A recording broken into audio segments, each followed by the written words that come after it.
Next up, we have a roundtable that's actually quite close to my heart. I mentioned yesterday I ended up unexpectedly working on a space project. And one of the directors on that project told me something I'll never forget. He said the most important thing about doing science is having the money to do science. So here to chat about the convergence of breakthrough science and capital with their panel, please welcome the Managing Director of Partner of ENV Ventures, Nissim Darvish. Okay, so good afternoon, everybody. Thank you for joining us for this session. It's titled Convergence of Breakthrough, not only for science, I think also innovation in how to raise capital and capital structure. We have a very distinguished panel coming both from, starting from entrepreneurs, going into financier, but also corporate VC. So really interesting panel. So I'm looking forward with that. But maybe should start by, you introducing yourself, then I'll have some comments and then we'll start discussing. But again, the idea is to be interactive. Whenever you have a question, just raise the hand. We like it to be very interactive with us. Go ahead. So, shall we start? Yeah. Okay. There's no order here, by the way. Yes, it works. Okay, hello. I am Sonia Ben Hamida. I work at BlackRock in the Growth Debt Fund, which was acquired by BlackRock over a year ago.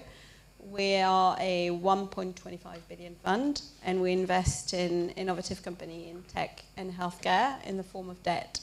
Myself, I'm a PhD in molecular biology, which I did after completing a business school in France. And I have worked in the financial industry, but also in the pharmaceutical industry, including Ipsen, a French company. Great. Well, hello everybody. I'm Philippe Montaigne. I'm working with HTID6 Bioventure, which is a fund based in Barcelona, a life science VC. But actually, to summarize my career so far, I'm a medical doctor, neurologist, and immunologist trained in Belgium and in France. And I spent a long part of my career in the pharma industry. I've worked for many years with GlaxoSmithKline. Initially in the vaccine business, I have one baby on the market. I had the great opportunity to develop Cervarix, the HPV vaccine from GSK, before becoming head of global vaccine development with GlaxoSmithKline. And then I moved from vaccines to rare diseases as head of R&D for rare diseases worldwide. By the time there was a division of rare diseases with GSK, which doesn't exist anymore, unfortunately. And then at some point, I moved from GlaxoSmithKline in London to Paris as head of R&D France with Sanofi for a couple of years. And I came back to Belgium, my country of origin, in 2015, and discovered the world of VCs and biotechs. Well, biotechs I knew already from the big pharma side. And that's when we created, actually, I joined Fund Plus at the very beginning when it was created, which is a Belgian fund, evergreen, with 17 companies in the portfolio. It's a very nice success story, of which I'm very proud. But at some point, and as an evergreen fund, actually, it reached a sort of steady phase and stable phase. And that's why some of us, including myself, looked for new challenges. And I found some new challenges in Barcelona with friends, where I'm now actively fundraising a new fund with HTID6. Actually, we have already a first small fund, purely Spanish fund of 80 million, so 80 million euros. And now we are raising a new fund twice as big. And we are part of a larger structure which is called Altamar. The headquarters are in Madrid, and it's a large organization managing 20 billion euros in asset management in all different sectors, and raising about 2 billion euros per year. Great, thank you. Christian. Sure. So my name is Christian Hopsey. I'm the physician by training, and then worked in the industry for about 30 years. I think my role in this panel is mostly to talk about my recent experience in raising funds, both in the US and in Europe, and contrasting them. So I'll be happy to share that experience. Great, thank you. And last, I don't represent a fund. I represent a pharmaceutical company. You are familiar with the name, Servier. So we don't have yet a venture fund. That could happen. So we'll present more, probably here, a possible exit for some of your companies. So just a quick snapshot on Servier. You are familiar with the name. Servier has been in cardio and metabolism for many years. But why are we interested in breakthrough science and how we can help? It's because we've been starting less than 10 years ago, significant transformation, moving first to oncology. It's been a fantastic journey for the transformation of Servier. A lot of you are probably aware that Servier today the growth at Servier is driven by oncology mainly. We are at 1 billion. We want to reach 4 billion by 2030, so significant change. And we did this through significant acquisition, partnering with biotech, and acquiring breakthrough science and precision oncology medicine. So our plan for the years to come, I'm heading global business development at Servier. Our keyword is pipeline. We've been with the recent deals in the last 5 to 6 years, increasing the top line of Servier and growth prospect. In the next few years, we want to build Servier's pipeline, first in oncology, then in neurology. So working with biotech as a partner, not yet investing, as I said, is a key priority for us in the years to come. Our link to VC still exists. We are investors in 4 VC funds as LPs. Some of them you know, like Kurma or InnoBio in France. Pleased to be here. Great, thank you very much. And I think before we jump into specific questions for each one of the panelists, I really want to kind of take a snap out and kind of look at what are the role that VC had played in driving healthcare innovation in generally, how their investment actually shaped the future, not only of new pharmaceutical, but also to healthcare and patient benefit. So I went over and I looked, I really wanted to find out what company really started with a VC money. So it's very interesting, but Genentech, founded in 1976, actually was, which is pioneering in biotechnology right now. They bought by Roche several years ago, $50 billion. But actually the first money that went into Genentech was from Kleiner Perkins. They developed groundbreaking technologies and so on and so on. In 1980, Amgen was established, and Amgen also benefited from the VC industry and supportive. Gilead Sciences, founded in 1987. Again, they're very known for their oncology, nephrology, etc. drugs. Lately, if you look, 2010, Moderna was established based on VC money coming from different VC. When I look at this number of companies that have been established by VC money, one thing that really strikes me, they are all US. I don't see any European company. And I think we have to think about it, the audience, and here, why Europe didn't bring all this kind of big company, what we are missing. And I think, when we talk today, I want you to refer to this as well.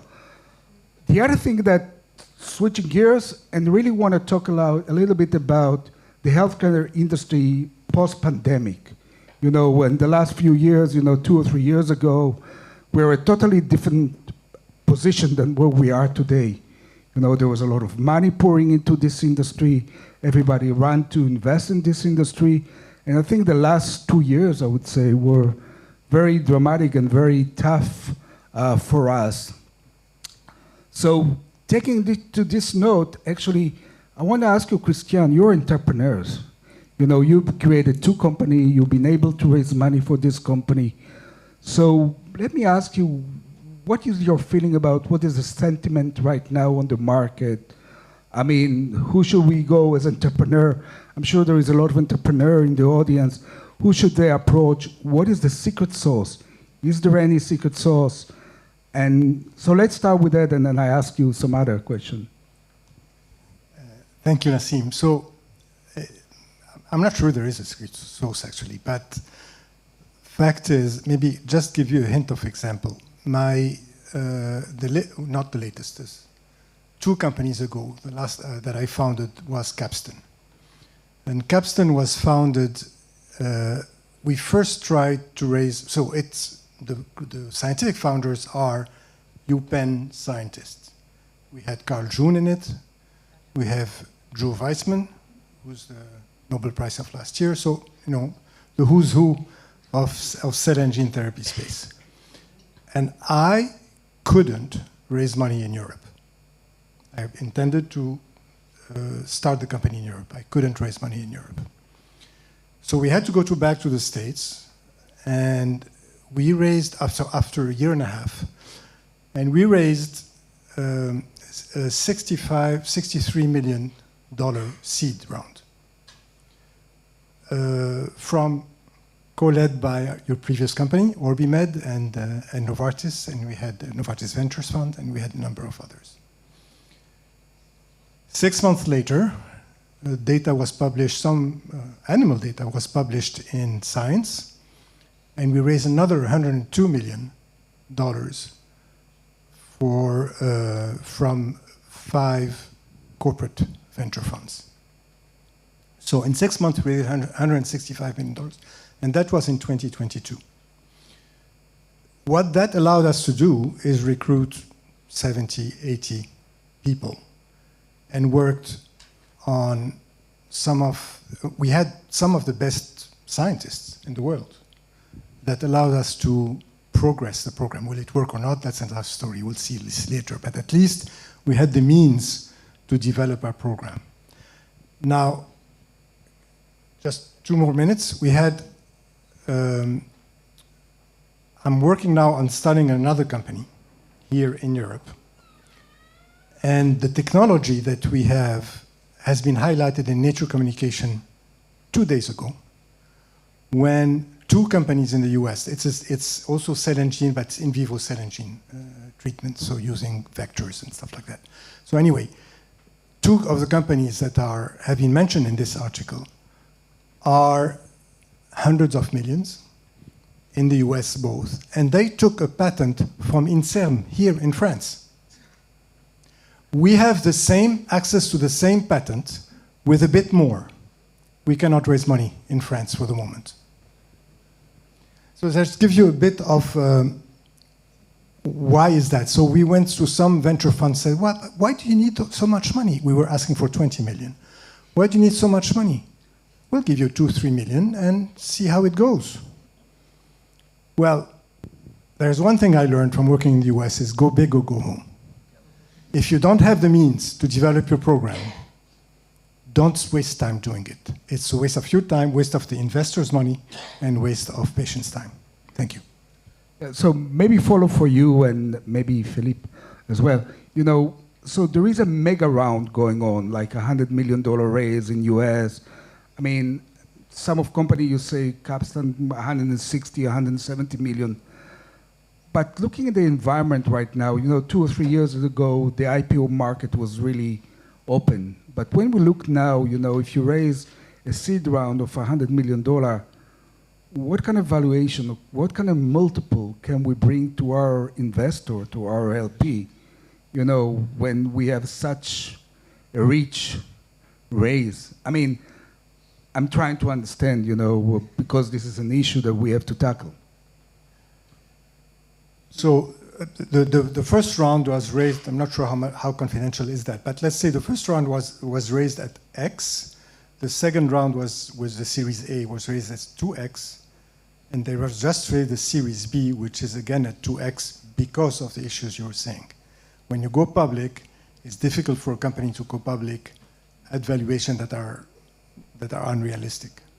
So I agree, we have to bring back the expectations. Especially nowadays, if you look at the NASDAQ, there are 200 biotech companies that are traded below cash. So, I mean, so I understand the need to raise a lot of money, but as VC, we need to be very cautious because that implies what kind of exit can we get. But later, maybe Sonia will tell us, you know, how she thinks about it. But Philippe, do you want to, anything that you want to add? I mean, You are a VC. You. Yeah, what I can, well, I'm a European VC. I've worked as a European VC before in Belgium, now in Barcelona, but basically even before the COVID and even more before the COVID, maybe the future of our biotech companies was out of Europe, at least the successful ones. With Fund Plus, we had a series of exits, one being Ojeda, which is in menopausal hot flashes, women health, a small Belgian biotech company. End of phase 2A, we sold it to Astellas in Japan for 800 million euros, 500 upfront and 300 in milestones. Another very successful story for us was Iteos. Iteos, by the way, published today the phase 3 data with on TIGIT with GSK, but at that time, we actually it was a small Belgian company as well, and we moved part of the management, including the CEO, Michel Deteux, to the US, to Boston, to make it more American and to make a successful IPO on the NASDAQ. That was in the middle of the COVID in the summer of 2020, and they raised up to $1 billion in market cap. These were still the good years, because this is no more the case as now for any such biotechs. They were also in phase 2A only at that time. And fortunately for us, we could get out at a very good level. So which means that the best success stories we had with Fund Plus were indeed going out of Europe. Now, a more recent one is Cardio, which is with Novo Nordisk. So this one hopefully stays in Europe, but many successes goes out of Europe. And even with the first Spanish fund, Aliat, the first small fund that I was mentioning before, some companies, I can come back to that later, we're also doing medtech, not only biotech, and some of these medtechs are already selling, and one biotech company that is based in Barcelona is selling in the US already, and only in the US. So I think despite the other challenges and what you mentioned, that so many listed companies on the NASDAQ have a market cap below the cash, which is absolutely unbelievable, would have been unbelievable a few years ago. But despite that, I still believe that the future, an attractive future for European biotechs is to go out at some point, actually. But that's why we also, maybe we should listen to our friend from Servier, because we also need the European pharmaceutical companies to offer opportunities to not get out of Europe with all the best assets. Great.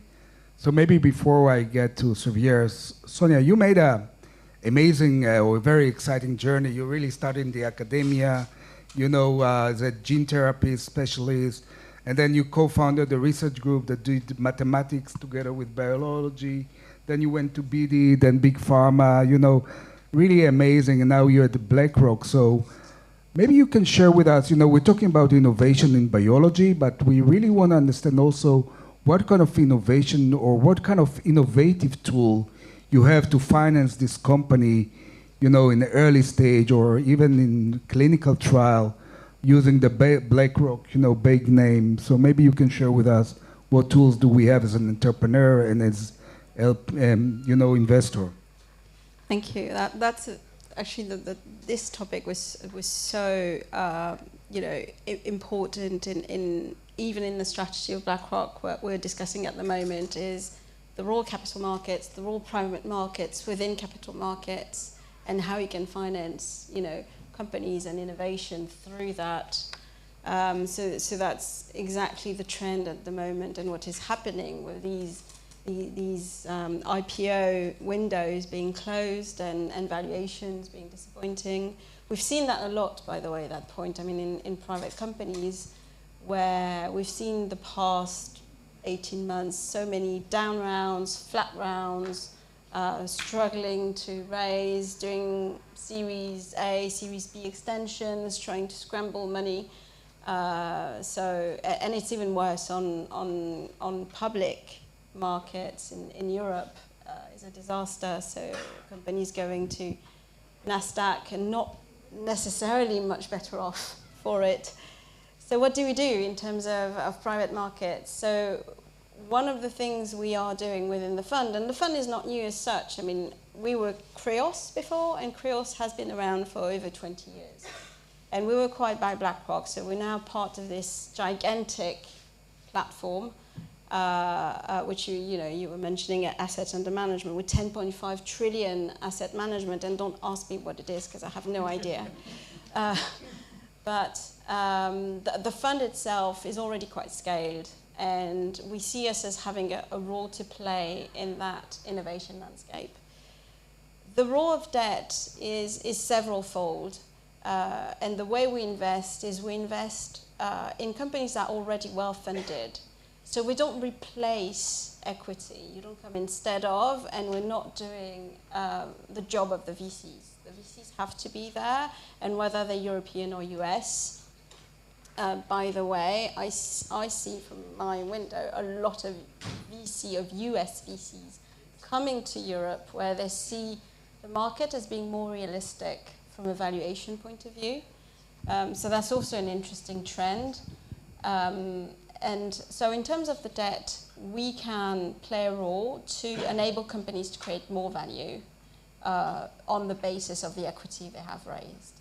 So it can be by doing an additional study, an additional population, cohort, indication, pipeline. So that's their internal growth. That can also be by acquiring other molecules, acquiring companies, financing mergers of companies. So you can actually be more creative with that type of capital. It's also a very structured instrument. So we come in, we tranche, we give windows during which the companies can draw the money, they will pay on what they're using.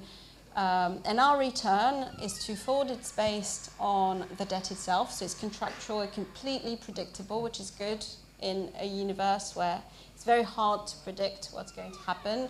This is something you can predict. You can exactly plan what you're going to have to pay and when. And the second element is we take a small semi-equity component. So most of the time it's warrants, but it can be a small piece of convertible. So there's lots of instruments you can play with.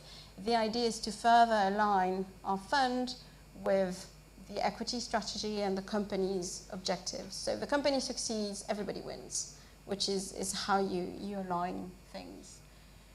For VCs, and we're talking about the struggle of how do I get my multiple, how do I get my return, this is attractive because it enables companies to do more with the same amount of equity. So you can still create more value and with the same amount of equity, and you'll have leveraged your equity. So that's the principle, and that's how we're hoping. So the fund is based in Europe, and most of our investments are in Europe.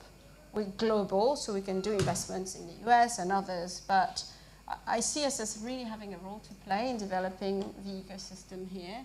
And as our funds grow bigger and bigger, we'll have more firepower to do so. At the moment, we do tickets from 2 million to 100 million. For therapeutics, we start in the clinic when there's a proof of concept. But we can go all the way to companies that are preparing to launch or preparing to negotiate with pharma companies and enabling them to have more power to do so. Great. So the message, maybe I try to summarize the message. So as an entrepreneur, as a biotech startup or medtech startup, we should approach you when we have already a lead investor or VC that say, okay, we want to put $10 million, maybe you can put the additional 10 or 20 or whatever into the game. Very good. Thank you. Going back to you. Philippe, you've been really started, you really started as a drug developer, you got MD, you've been in fund, very successful, you created a lot of company. What is really, we know there is already, there is the hype, there is exciting technology. What really excited you today? And maybe to add to that, how do you look at the AI? How the AI is going to shape our industry? Should we as a VC invested in AI? And if we invested in AI, what is the model?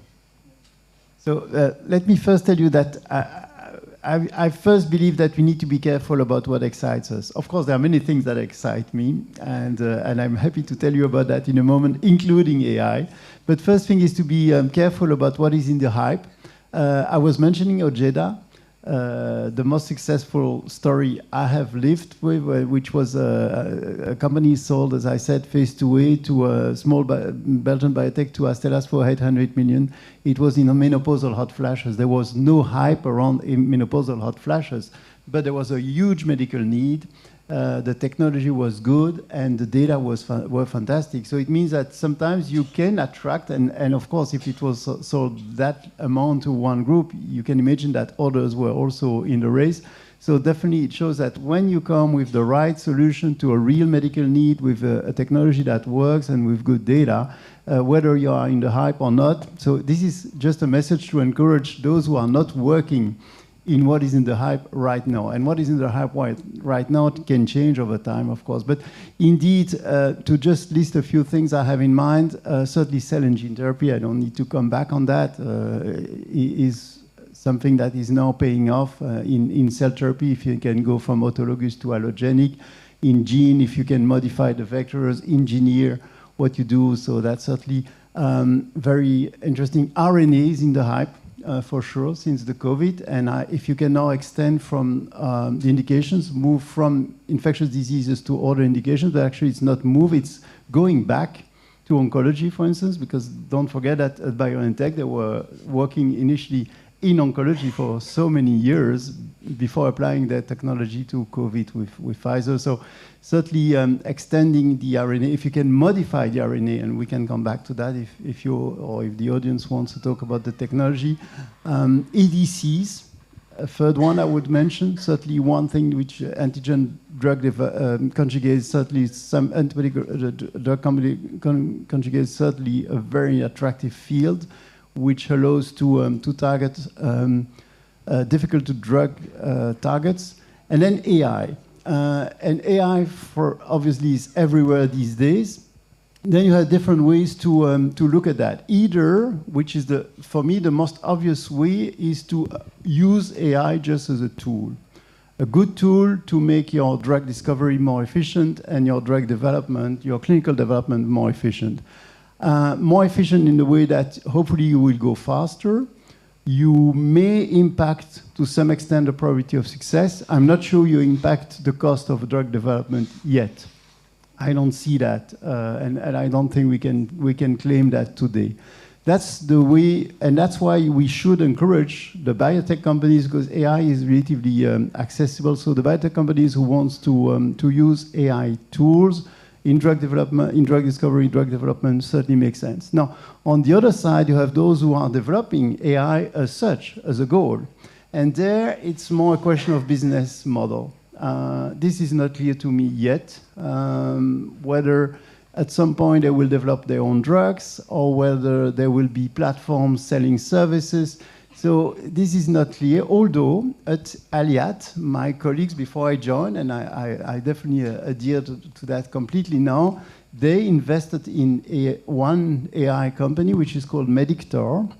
And it's the extreme use of AI, because Medictor, it's a small company in Barcelona selling in the US, one of those I was referring to, selling already in the US. It's an app on your smartphone. You speak in lay language, whatever the language, there's many available. You explain your symptoms, and it is used already in some university hospitals in the US as a pilot tool, used by the nurses in the emergency room to do the triage. And it works. And the main difference, you would say, why don't you do that with ChatGPT or Perplexity? The main difference, what I learned recently, I'm not an AI expert, but what I learned is that ChatGPT and these general AI systems suffer from what they call hallucination. It never tells you that it doesn't know. ChatGPT always has an answer, even if, and that's what we call hallucination. If it goes beyond what is available in the public domain, it will hallucinate and gives you hallucinations as answer. Here, at Medictor, we are developing a system based on confidential information, which with an expertise. And if the system doesn't know, it will say that it doesn't know. But that's to give you a flavor. Great. Last question for you before we move to Frederic is geography-wise. I mean, what is where should you invest? I mean, we're talking about the arbitrage between Europe and US. What other geography? I mean, well, personally, and maybe that's just my way of working, but I really believe in that. I personally like to, first, I think it's always a question of people, and having your own network is very important, and rely on your own network is very important. So over time, by chance, I had the opportunity to build a network, of course, in Belgium, and Belgium is a great country for the biotech environment, as everybody knows. In France, with my years at Pasteur, at Sanofi, in Spain now, especially in Catalonia, in Barcelona. And I think it's good to focus on a few hubs. And it's good to rely on your network. It's much easier and then I would like to develop more the knowledge in more hubs. And of course, I see Christian just in front of me, and you, Nissim. I'm definitely interested by what's going on in Israel. I haven't explored that yet sufficiently. Great, thank you. Do we have a question? I'm sorry. No, I was just saying, don't forget questions. You said we could ask questions throughout, but everyone's being too timid, so you need to keep inviting them. Okay. So, Frederic, we put you right now on the spot. Sorry about it. So I've been very patient. You know, we already heard, you know, that companies are struggling, you know, it's a tough, you know, time.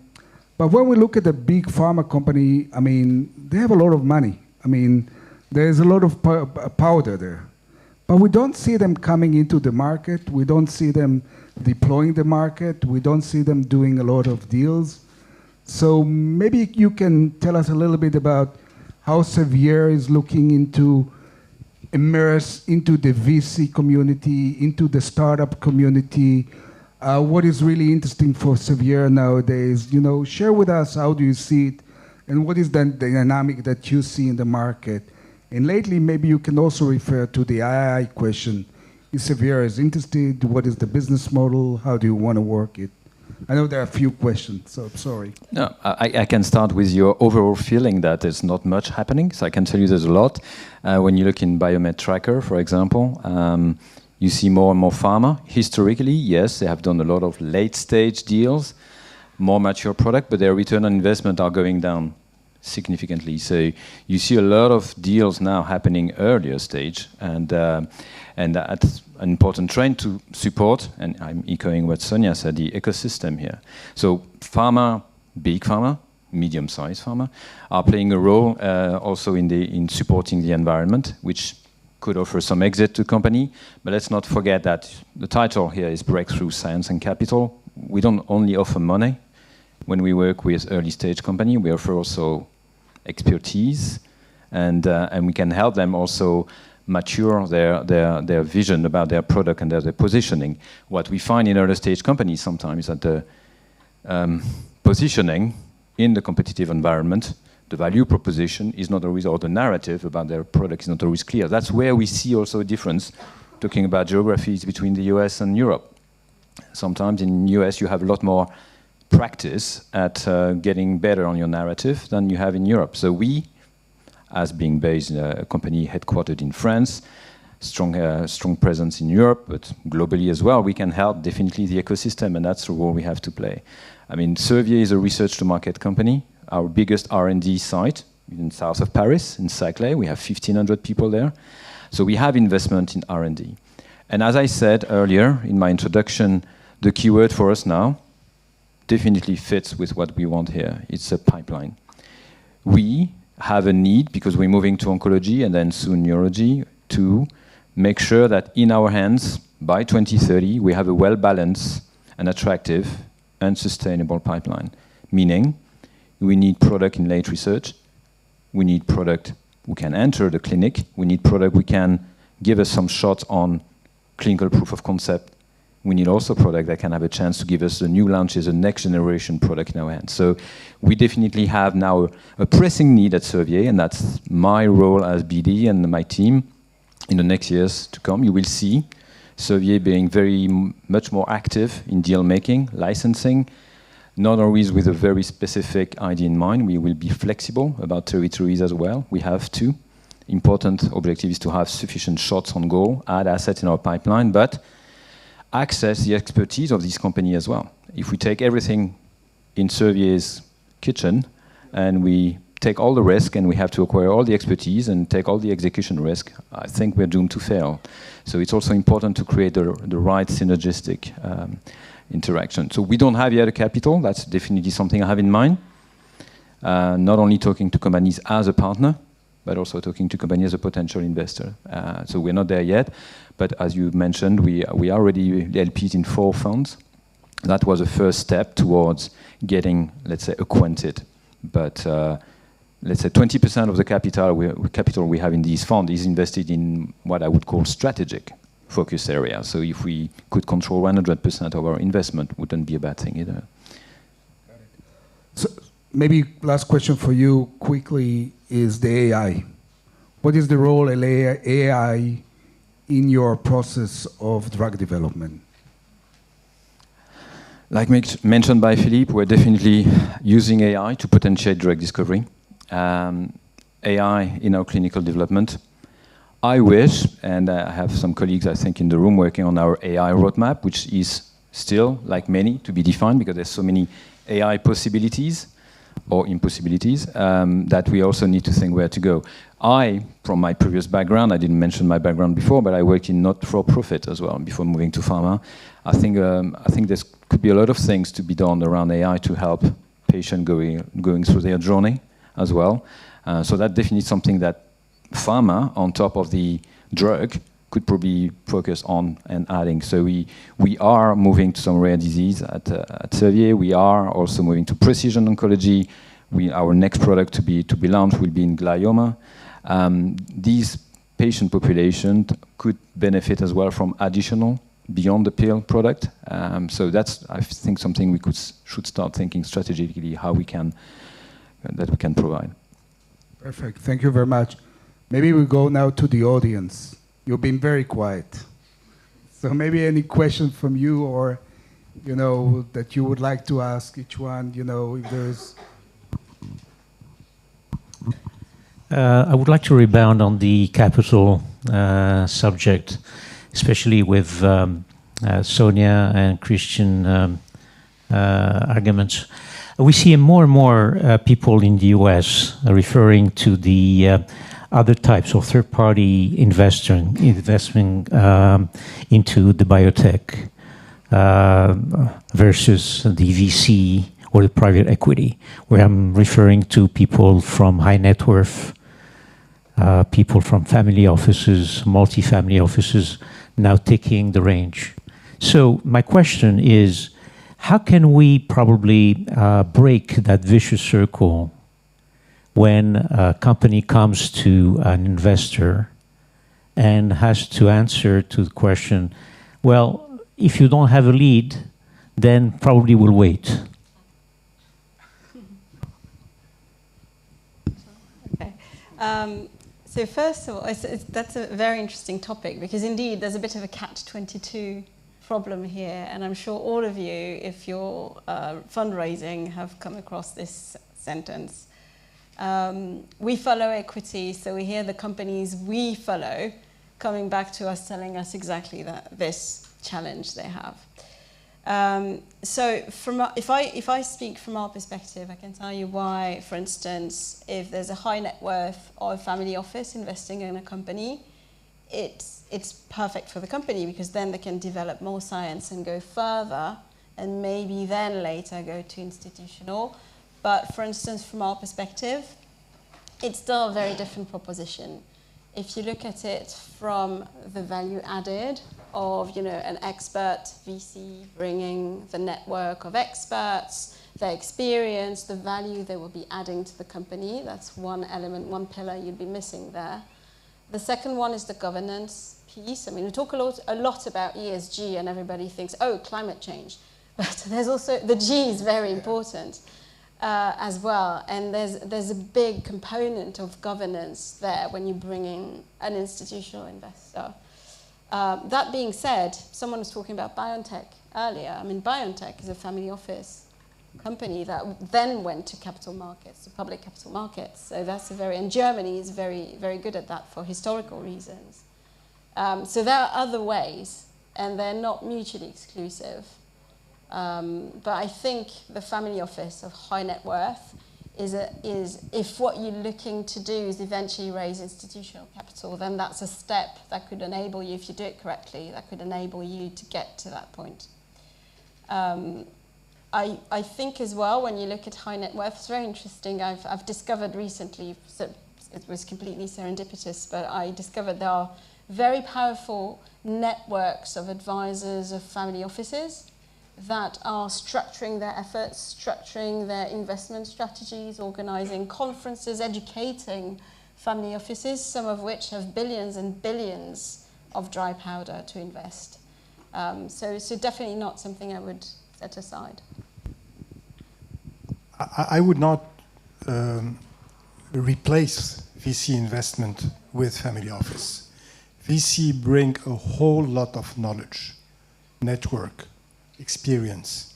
I know it's difficult to get them for the moment, but I wouldn't start a company purely on high net worth individuals or the 3 Fs. I wouldn't. Thank you very much. Any other question? Yuri, there is another question there. Gonna have to be a quick one. Actually, it's not a thing, but I want to come back to Christian's comment when he was raising for Capstan, and with such academic KOLs behind you, that you weren't able to raise several tens or dozens of millions in Europe. This is not something new. I've been in the field for 15 years, and that 20 plus, 50 million plus VC investment in Europe has never been there. And when you say, great technology from Inserm gets developed in the US, with great entrepreneurs like you, with great science, there's clearly an opportunity for some VC to fill that gap.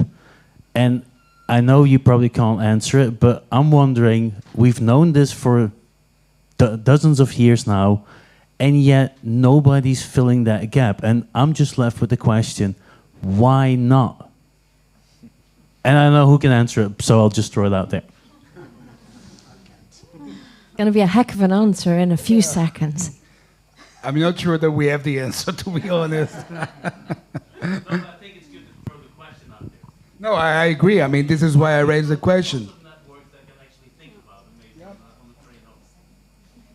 I think it's a good question, and it's a good observation that we saw, that's where I started actually, that I saw all this company, the big biotech and pharma company that created in US based on VC money, and we don't see it in Europe. I don't see it also in Israel, to be honest. I mean, and I keep thinking, why not? I mean, is this something I allocate to Nissim to pick up on next year? Is this like homework that you're handing out to our panelists here? It's a good question. Let me do some homework between now and then. Yeah? Thank you very much.